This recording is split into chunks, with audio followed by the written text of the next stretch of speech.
Война. День 257. Ситуация на фронтах. На сегодняшний день Украина деоккупировала 50% территории от той, что Россия захватила начиная с 24 февраля.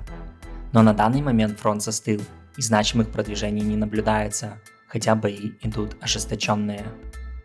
Восток.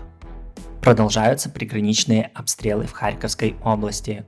Также сообщается о взрывах и пожарах в Белгородской области. В районе Волчанска россияне провели атаку с целью сковывания украинских сил и невозможности перекидывания войск на восток. Продолжаются бои на подступах к Сватово. Тут россияне на первую линию обороны выставляют недавно мобилизованных, и те несут огромные потери. Так известно, что в субботу был уничтожен по меньшей мере один батальон численностью более 500 военнослужащих. Также имеются многочисленные кадры с российскими пленными. Трасса Р-66 находится под огневым контролем ЗСУ, но не перерезана. Карамзиновка – ближайшее село из подтвержденных, которое контролируется Украиной. На правом берегу Северского Донца россияне атакуют Белогоровку и Спорное. В Белогоровке им удалось занять высоты восточнее города, и теперь они держат местность под огневым контролем, вплоть до Григорьевки. Россияне не бросают попыток пробиться к Бахмуту, не жалея на это людей. Благо, из-за мобилизованных их сейчас достаточно. С севера они атакуют Яковлевку и Солидар, но продвинуться тут не могут. Зато удалось продвинуться по центру и выйти на южную окраину Иванграда. Бои там продолжаются. С юга их атака на Клещивку и Андреевку не увенчалась успехом, как и на Майорское. По управлению железной дороги в Донецке был нанесен ракетный удар. Продолжаются бои в районе Авдеевки. С севера россияне атакуют Каменку, а с юга Первомайское и Невельское, но понеся потери отступили.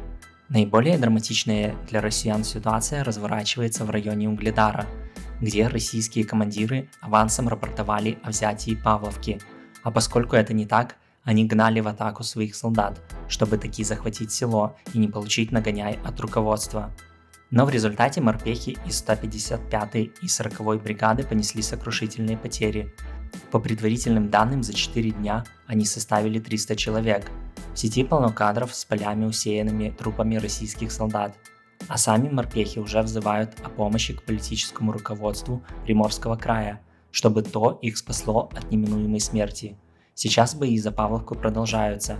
Есть кадры потерянных россиянами танков, в том числе один Т-80, который захватили украинские ССО.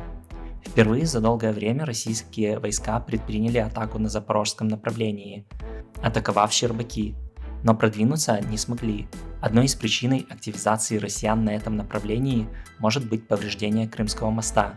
И так они пытаются обезопасить сухопутный коридор в Крым. Запорожье подвергается ракетным обстрелам. Марганец и Никополь россияне обстреливают из реактивных систем залпового огня, в результате чего были разрушены жилые дома. Юг. Российские пути снабжения правого берега находятся под постоянными обстрелами, но тем не менее россияне продолжают укреплять свои позиции, хоть и подготавливают общественность к возможному отступлению, понимая, что их положение может ухудшиться. Генштаб Украины сообщил о обстреле украинских позиций в районе населенного пункта Новокиевка, что намекает на возможное продвижение украинских войск в сторону населенного пункта. В последние дни увеличилось число кадров использования россиянами дронов камикадзе Lancet, которыми они поражают украинскую технику, в том числе современные гаубицы М777 или САУ М109. В свою очередь в Херсонской области был сбит очередной российский Су-25. Но о каких-либо изменениях на фронте неизвестно. Спасибо за просмотр, не забывайте поддерживать видео комментариями, лайками, подпиской и колокольчиком.